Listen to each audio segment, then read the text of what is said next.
Hey everyone, welcome back to the show. Today we're diving into something that gets talked about a lot, but rarely understood on a deeper level.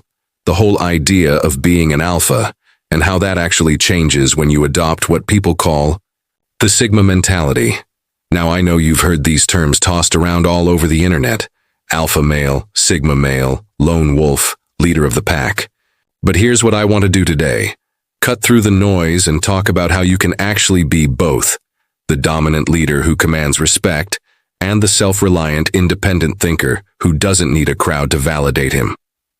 So let's start with what being an alpha wolf traditionally means. The alpha is seen as the top dog, the leader of the pack, the one others follow. That's cool, but in the modern world, that kind of in-your-face, loud, aggressive dominance, it's not always effective. And honestly, it can be exhausting. That's where the Sigma mentality comes in. Sigma is the lone wolf, the one who moves quietly, operates outside the social hierarchy, and doesn't need to be seen to be powerful. The Sigma doesn't chase attention. He attracts it by living with purpose and independence. Now here's the twist. When you combine both, that's when you unlock something truly next level. So, how do you actually become that hybrid, the alpha, with Sigma mentality? First off, it starts with self-mastery. If you can't lead yourself, you've got no business leading anyone else. That means discipline, purpose, and emotional control. You're not trying to impress anyone. You're doing the work because you respect yourself, and that self-respect is magnetic.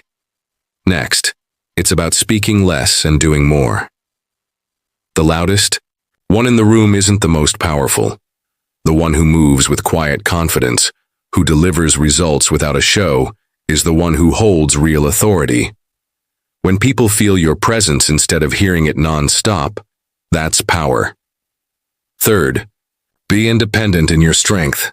A real Sigma alpha doesn't rely on others to feel strong. He can succeed solo. He's comfortable in silence.